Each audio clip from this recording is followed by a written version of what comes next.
ফেসিবাদ কালো না লাল, কোন ফেসিবাদকে আর বাংলার জমিনে বরদাস্ত করা হবে না ইনশাআল্লাহ। চট্টগ্রামের লালদিঘির ময়দানে অনুষ্ঠিত হয়েছে ৮ দলীয় জোটের গণসমাবেশ। শুক্রবার দুপুরে শুরু হওয়া এই সমাবেশে ৫ দফা দাবির পক্ষে লাখো মানুষের জনসমাগম হয়েছে।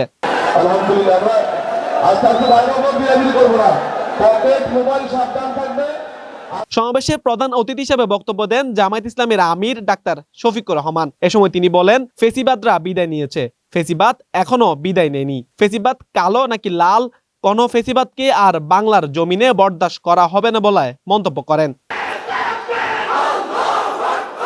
শুক্রবার ৫ ডিসেম্বর বিকেলে চট্টগ্রামের লালদিঘিতে আন্দোলনরত ৮ দলীয় জোটের উদ্যোগে আয়োজিত বিভাগীয় সমাবেশে প্রধান অতিথির বক্তব্যে এ সকল কথা বলেন আমির জামাত ডাক্তার শফিকুর রহমান।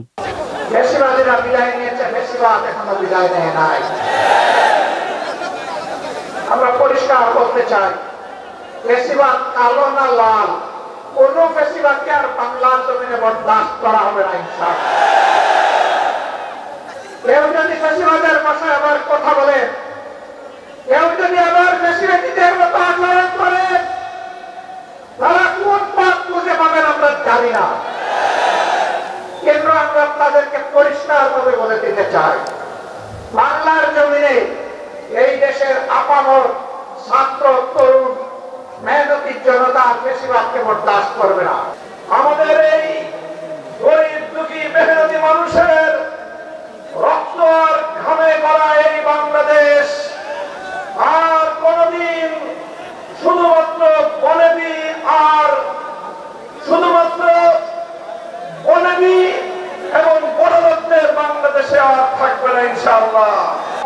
আগামীকাল একটা আন্দোলন হবে, যে আন্দোলন হবে চাঁদা মুক্ত আন্দোলন, জালেম মুক্ত আন্দোলন, ধর্ষণ মুক্ত আন্দোলন, সর্বোচ্চ আনন্দের বাংলাদেশ উত্থাপন হবে ইনশাআল্লাহ। ৮ দলীয় জোটের ৫ দফা দাবিগুলো হলো, জাতীয় নির্বাচনের আগে গণভোট, নির্বাচনে পিআর পদ্ধতি চালু, সব দলের সমান সুযোগ, বিগত সরকারের জুলুম ও দুর্নীতির বিচার, জাতীয় পার্টি ও ১৪ দলের কার্যক্রম নিষিদ্ধের দাবিতে চট্টগ্রামে বিশাল সমাবেশের আয়োজন করে ৮ দলীয় জোট।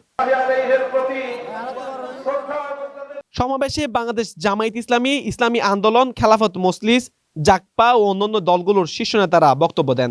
এ সময় ৮ দলীয় জোটের অসংখ্য নেতাকর্মীদের মাঠে উপস্থিত থাকতে দেখা যায়। News desk, news today, Chittagong.